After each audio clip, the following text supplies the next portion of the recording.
გამარჯობა. მე ხა მინდა შევეხო ერთ საჭირბოროტო საკითხს. ესე რომ აწუხებს ხშირად საზოგადოებას.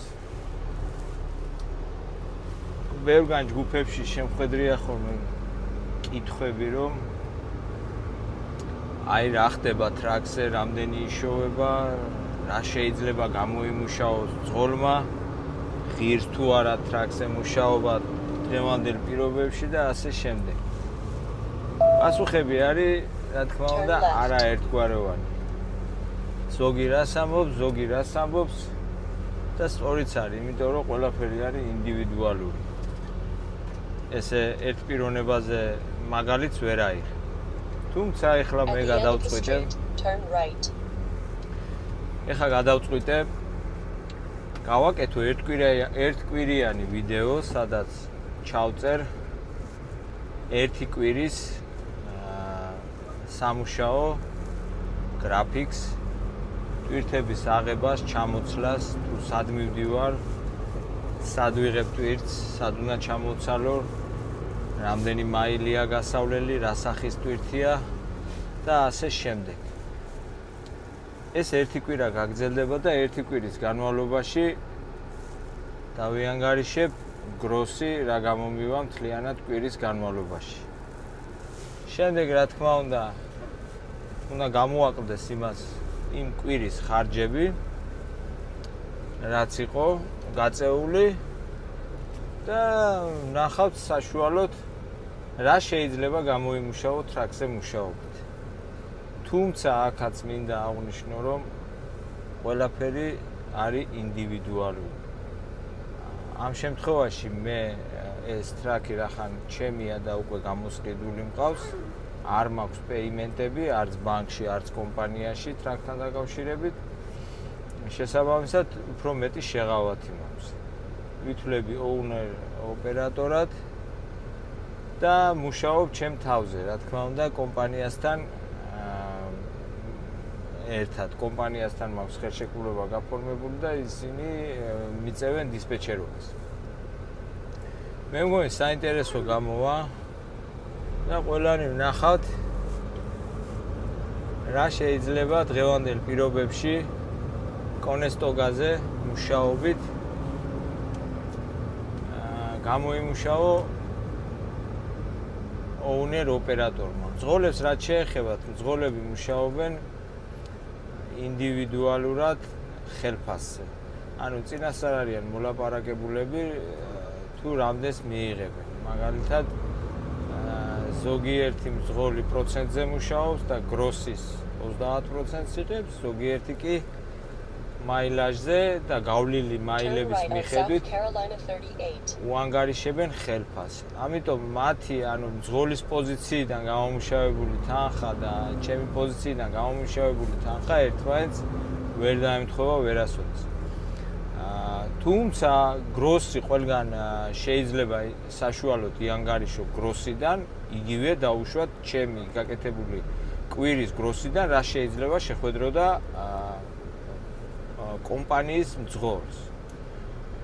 ასე რომ მე მგონი საინტერესო იქნება. ეხლა მე უკვე მაქვს ტვირთი, ვიმყოფები საუთ კაროლაინაში, მივდივარ ტვირთის ასაღებად და გადავიღებ ტვირთის სახეობასაც და ტვირთის აღებასაც.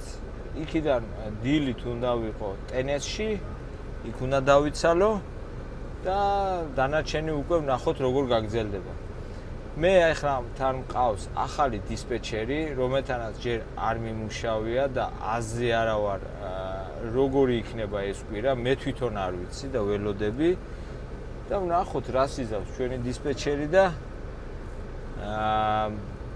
რა პრობლემები და გამოწვევები გვექნება ამ კვირაში. ეხლა მე უახლოვდები უკვე პიკაპის ადგილს, სადაც უნდა ავიღო ტვირთი.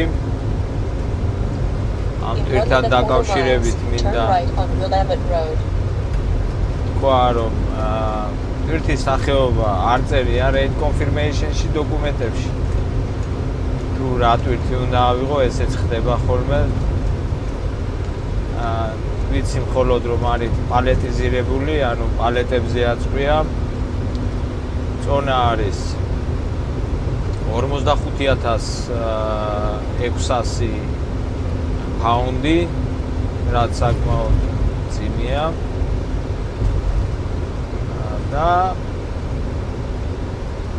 საერთო მანძილი ტოტალი, ანუ ცარიელმა რაც ვიარე ტვირთის აღებამდე და დატვირთული რასაც ვივლი ტენესამდე არის 530 მაილი.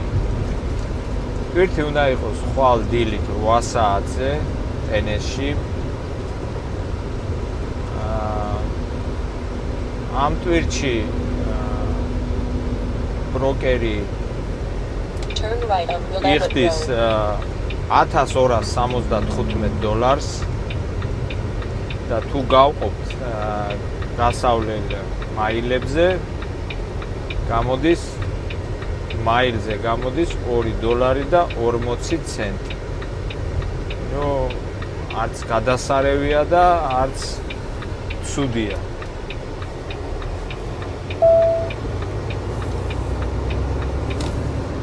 თვითონ ფასებიც ტვირთებთან დაკავშირებით არის ყოველთვის განსხვავებული. ყოველთვის ერთი რეიტით ტვირთს ვერ იღებ. გააჩნია ადგილმდებარეობა, სად მოხდები, რომელ შტატში, რა ადგილზე და რა სახის ტვირთს იღებ, იმასაც მნიშვნელობა აქვს. მაგალითად, ყველაზე კარგი ფასი აქვს კოილებს, ანუ გაჩვენებთ მე იმასაც, რა არის კოილი, ესე რომ არ აუხსნა ჰაერში. ზოგადად მიდვესტი სამუშაოდ ეხლა კარგია, მიდვესტში არის ეს ტენესი, ვირჯინია, ვესტ ვირჯინია, ვისკონსინი, აქეთ ინდიანა, ოჰაიო, აი ეს შტატები სამუშაოდ, ანუ ტვირთის ფასების მიხედვით ნორმალურია, ასე ვთქვათ. მიდვეს სიმუშაობა. აი რაც შეეხება მაგალითად კალიფორნიაში კი წახვალ კარგ ფასში, მაგრამ იქიდან ყოველთვის ჭირს გამოსვლა. არ აქვს მნიშვნელობა რა სახის ტრაილერზე მუშაობ. შეიძლება რიფერი იყოს, შეიძლება ფლეტბეტი იყოს, შეიძლება დრაივენი იყოს. ყველა ვარიანტში კალიფორნიიდან ყოველთვის გამოდიხარ იმაზე ნაკლებ ფასად, ვიდრე ჩადიხარ. არის კიდე ესეთი შტატები, მაგალითად მასაჩუსეტსი, სადაც ყველას ეზარება წასვლა ჯერ იმის გამო, რომ ძალიან ისეთი შტატია, ძველი შტატია და ბოსტონი მით უმეტეს.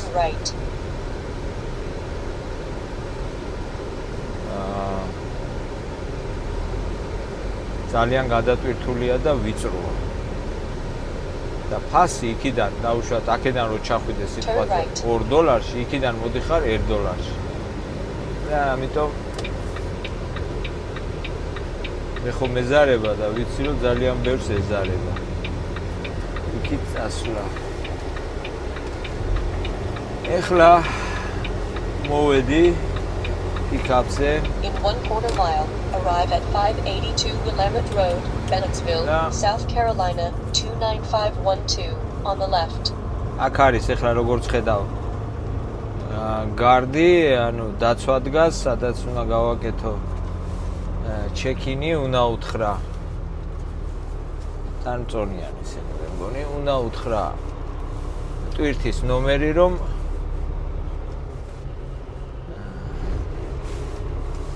დამაფიქსიროს და ისე გამიშვას. ეს არის სასწორი, ხა სადაც ვდგები. ამ წონიან რამდენი ვარ წონით, რომ მე რო დამტვირთავენ. overweight-ი არ გამოვიდი, ანუ წონა არ გამოვიდე ზედმეტი, თორემ მაგალ ეს ილეგალია და ვერ ეგრე ვერ ვივლი, არ შეიძლება. 34100 ვარ წონა. ეხლა გადავალ. დავჩეკინდები იქ და მერე უკვე გამიშვებენ ტვირთის ასაღები. 4 საათი ვიდექი და ველოდებოდი, სანამ დამიძახებდნენ. ეხლა როგორც იქნა დამირეკეს და მითხრეს, რომ შემოაყენე Bay 1-ში. ეხლა შევალ და გავიტვირთები.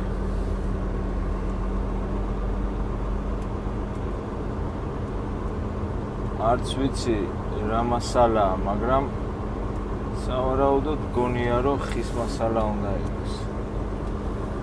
აქედან ესე ჩანს.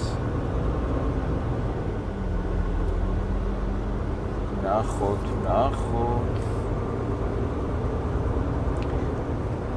აქ ეხლა თავიანთი წესები აქვთ. რომ დატვირთვის დროს არ უნდა იდგე ტრაილერთან ახლოს. მანქანაში უნდა იჯდე. Bay 1 მითხრეს, აბა სად არის Bay 1? ეს არის ხო?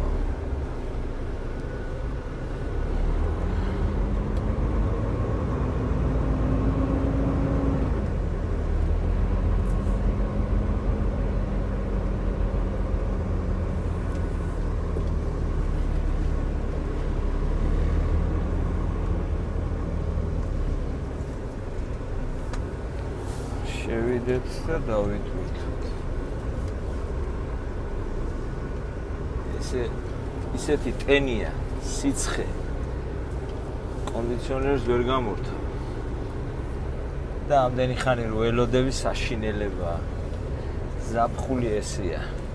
ზამთარში ცივა, ზაფხულში ცხელა. ჩვენი მოსაწონი ამინდი არის მხოლოდ შემოდგომას.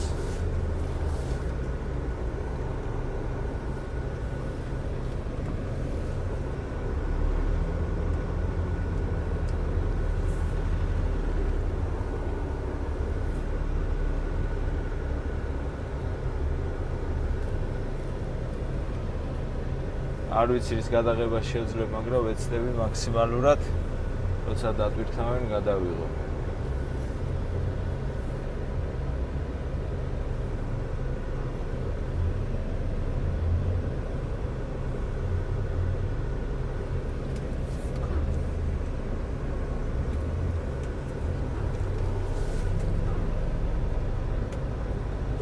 ეს ეგარი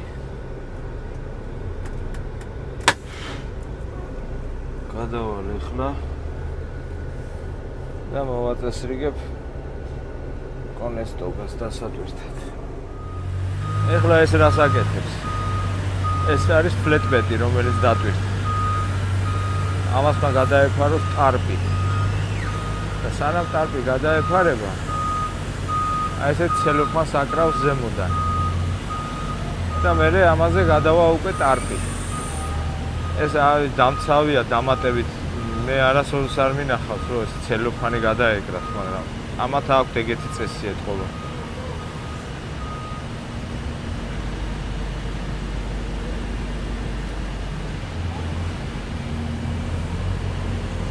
მე აქ გავარ და ველოდები, როდის დამტვირთავენ.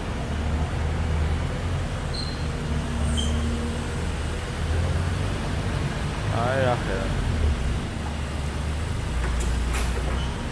რაც უნდა ის ცელოფანი ვერ მივხვდი, ხელა ტარპი ეკვრება, მაგრამ არ ვიცი, ისეთ წესია. ეგეც საწარმოა. ესეც დიქტია ჩემი აზრით. დიქტია. ფორკლიფტებით წვირთავენ.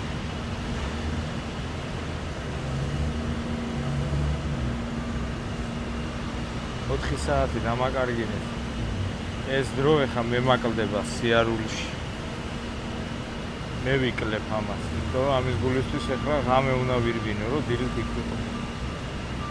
მაგრამ მე რასაც უყურებ, აქ ძალიან ბევრი ტრაქია და მაგიტომ ვერაუდია. დაიწყო როგორც იქნა დატვირთვა, აქაც 2 საათი მალოდინეს, ესე დამდგარი ვიყავი და ველოდებოდი. როგორც იქნა ერთმა მოვიდა და ვირთავს.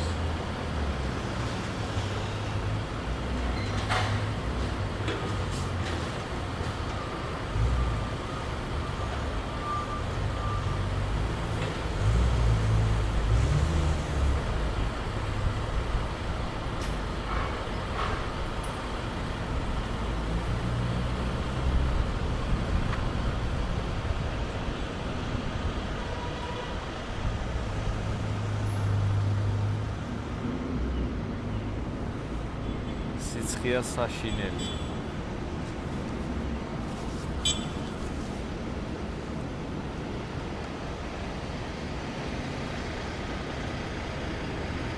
მაგრამ რას ვიზავთ?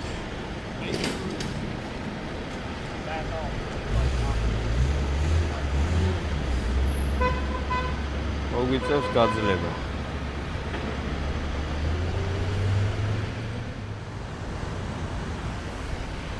ეხლა გადავიღებ როგორ ვამაგრებ მე ამ ტვირთს. როგორ უნდა დაფიქსირდეს სტრეპებით, რამდენი უნდა გაუკეთოთ, რამდენი დაჭირდება და ყველაფერს მთლიანად არა, მაგრამ გადავიღებ იმდენს, რომ ცოტა წარმოდგენა შეიქმნას.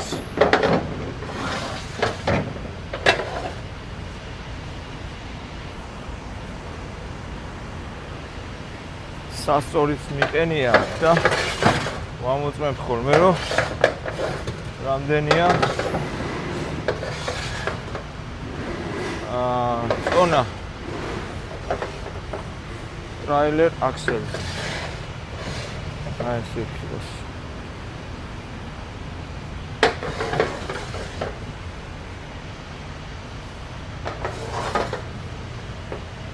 ასე რომ სამუშაო არის. ერთი აქ იყოს. ერთიც აქ იყოს.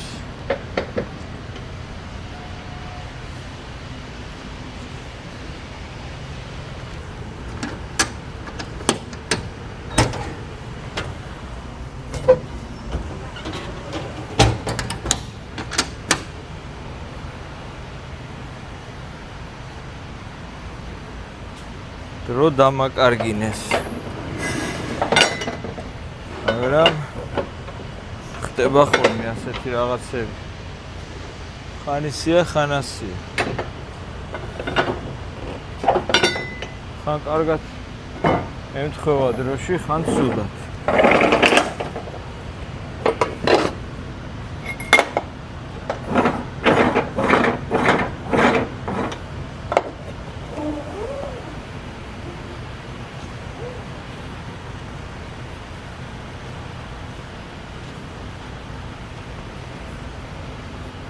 თავარია სამუშაო იყოს. სამუშაო კიდე სულ არის ამ ამერიკაში.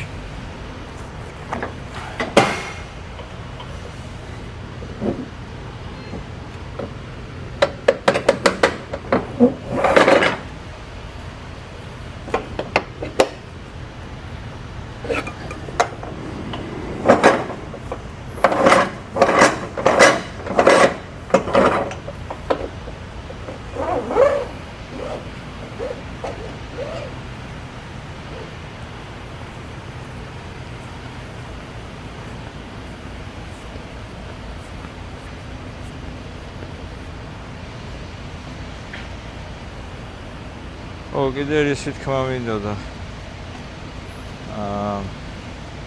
ბევრი სახის ტრაილერები არსებობს. ეხლა მე მყავს კონესტოგა, მაგრამ არის კიდე ფლეტბეტი. იგივე გარეშე და რიფერი მაცივარი. სტედბეკი ლოუბოი, რა ვიცი, უამრავი, ყველაფერზე მაქვს ნამუშევარი. ერთი ლოუბოიზე არა მაქვს, მარტო ნამუშევარი. ტექნიკაც გადამიტანია. ძიმე ტექნიკა.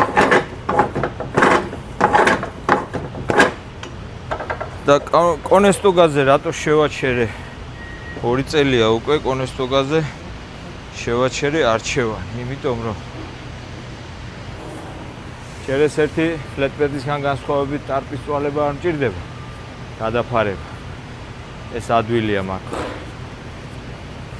დანარჩენი ეხლა იმისგან განსხვავებით, რიფერისგან განსხვავებით, მაგალითად სადაც აპოინტმენტები ძირითადად ღამეა, ღამის თენება გიწევს, ამას ესი არ აქვს.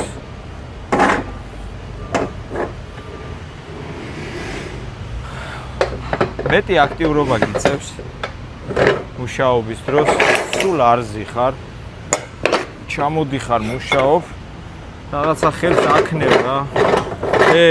ხელს ასვლა, ჩამოსვლა რაღაცები გიწევს და მაინც ცოტა აქტიურობაში გეთვლება.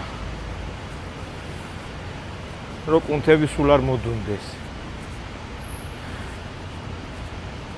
ასევე ამ კონესტოგას იშვიათად აქვს აპოინტმენტები, რომ მაინდამაინც ამ საათზე უნდა მიიტანო ტვირთი.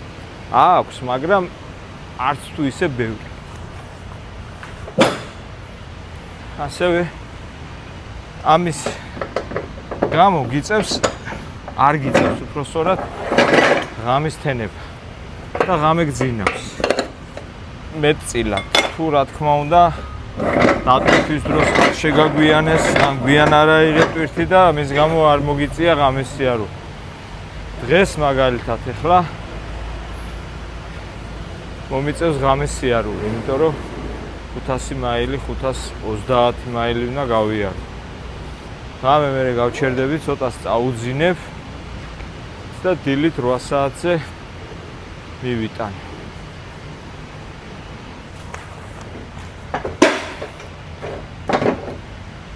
შემდეგი ტვირთიც ამიღო დისპეჩერმა. 2 საათია აპოინტმენტი იქ. რაღაც ნაწილებია და იქიდან ტენესიდან მივდივარ ინდიანაში. იმ ტვირთის შესახებ დაწვრილებით უკვე მერე ვისაუბრებ, როცა ადგილზე მივალ და ნახავ რა ხდება.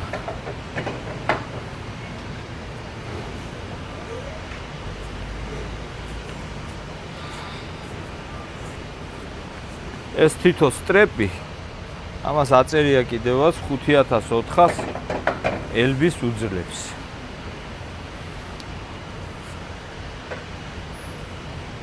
დატვირთვას.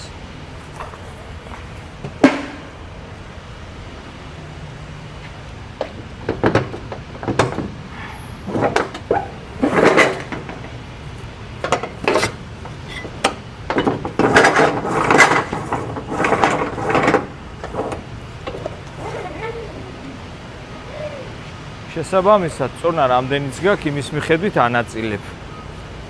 და აქ კიდე ერთი მნიშვნელოვანი მომენტია, რომ როცა ტვირთი პალეტიზირებულია, ანუ ქვემოთ ხეზე დევს, ანუ ხის ძირი აქვს, ის ტვირთი ნაკლებად სრიალებს და ნაკლები საშიშროებაა იმის, რომ გაცურდეს წინ. ამიტომ რაღაც ძალიან ბევრ სტრეპებს აღარ უკეთებ ხოლმე. აქედან გამომდინარე.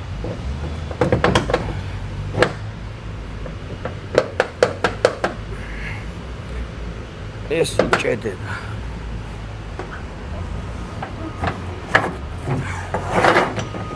სქელია ეს სტრეპი უფრო და თავში იჭედება.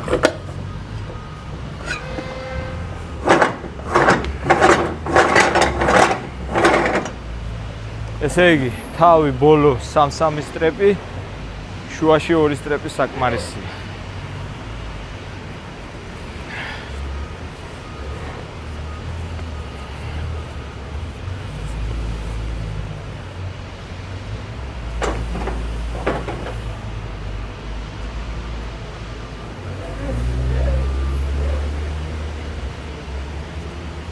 ამათ ეხლა იკითხარეს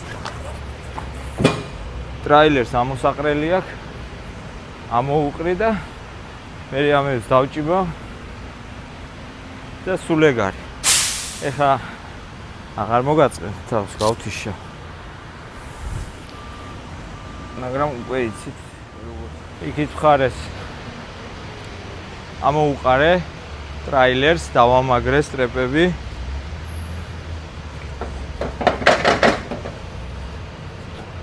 ლამათ იმავ და მერე აუჭერ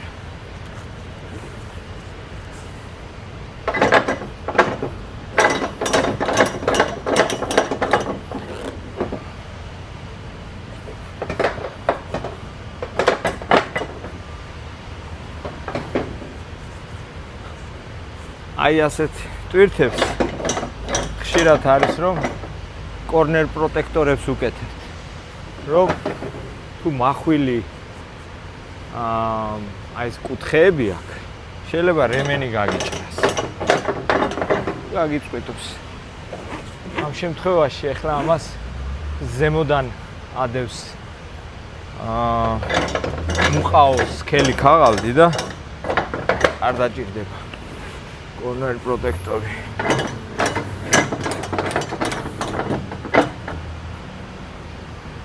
ეს ზე არ ჩავიდა კი ეს არის winch bari რითაც აი ხა ამას დავჭიმავ ამ სტრეპებს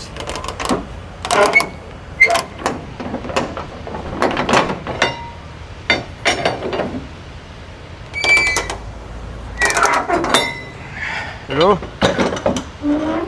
ტვირთი იყოს დამაგრებული მე ხა ამას რასაც ხსნი ეს ვინც მუშაობს იმისთვის არის 2x2 არაფერი არ არის მაგრამ არის კატეგორია ადამიანების ვისაც აინტერესებს ზოგს მუშაობის დაწყება უნდა და როგორი სახის სამუშაოებია შეიძლება აინტერესებდეს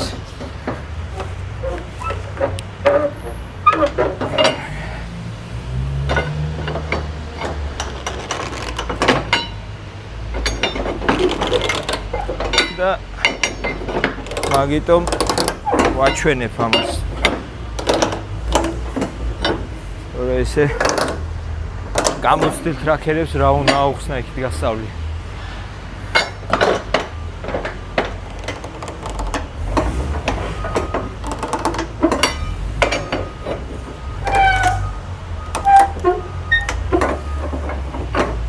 ადვილი არ არის, რა თქმა უნდა. მუშაობა ტრაქსზე. ბევრ ნერვებს მოითხოვს ყურადღებას. მაგრამ შეუძლებელი არაფერი არ არის. ნებისმიერ რამეს შეძლებ და ისწავლე. თავარია რომ გინდოდეს და გიღირდეს, რა თქმა უნდა. ბევრი ვიცი რომ უბრალოდ ფიზიკურად არ შეუძლიათ მუშაობა, მოვიდნენ დაიწყეს ტრაქსზე მუშაობა, მაგრამ ვერ შეძლეს და დაბრუნდნენ უკან ისევე ტაქსზე. ზოგს ღამესიარული უჭირს. ზოგს იმ სტრესის გაძლება, რაც მუდმივად აქვს. გზაში უამრავი რაღაც ხდება. ყურადღებით უნდა იყოს. ბევრს უჭირს სახლიდან გარეთ შორს ყოფნა. მე ამ ყველაფერს მიჩვეული ვარ და ჩემთვის ბუნებაც ხელს მიწყობს. მაწანწალა ვარ ბუნებით ოღონდ გარეთ გავიდე. ასე რომ მე ნამდვილად არ მიჭირს არც ფსიქოლოგიურად, არც ფიზიკურად და რო გამოვდივარ სამუშაოდ, ხან 2 თვე, 2 თვე ნახევარი ვაბავ ხოლმე. მინიმუმ 1 თვე მაინც მუშაობ. აი ეს არის, всё. ეხლა დავხურავ.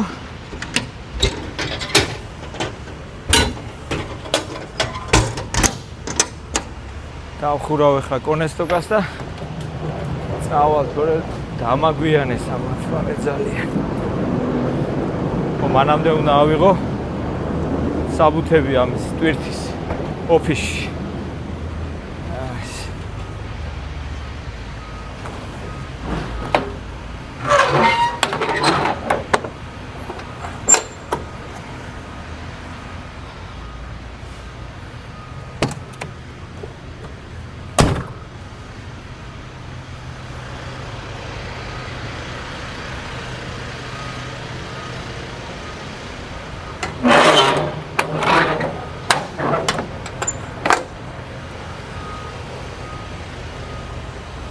ლეტბეზე მომიწია სადღაც 1 წელიწად ნახევარი მუშაობა. თან ზამთარშიც და იმის მერე ვთქვი, რომ ისეთი წვალება გავიარე, რომ ლეტბეზე აღარ დავждები.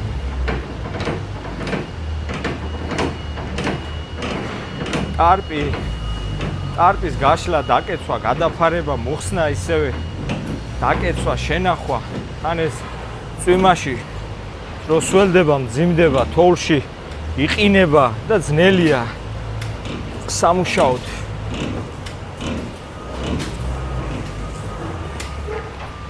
არის პირთები, რომელსაც არ ჭირდება ტარპის გადაფარება, მაგრამ ეგრე სად არის სულ რომ ეგეთი პირთები შექმნეს.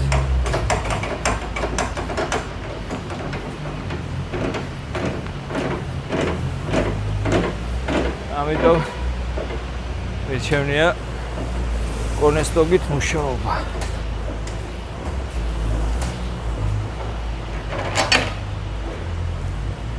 ეხლა უკანა ფრთასაც ჩამოვკეცავ და მორჩება მაგით.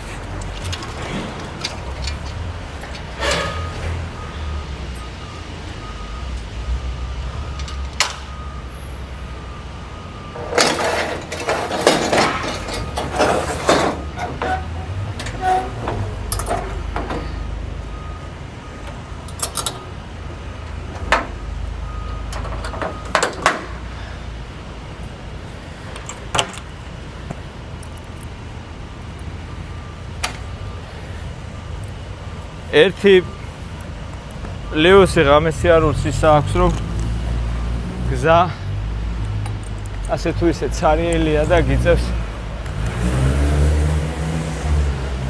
მოსვენებულად სიარული, მაგრამ მინუსი აქვს, რომ გეძინება მე ადამიანს მთელი დღის დაღლილი რო ხარ, ორგანიზმი გთხოვს დასვენებას. და მაგიტომ სამწუხაროდ ხშირად ხდება ექსიდენტები ღამით. ოკეი, ეხლა მე ამას გავთიშა. იმიტომ რომ ოფისში უნდა შევიდე, საუთებს ავიღებ და მაგით მორჩა. ხვალ გადავიღებ კიდე ხვალინდელ ვიდეოს.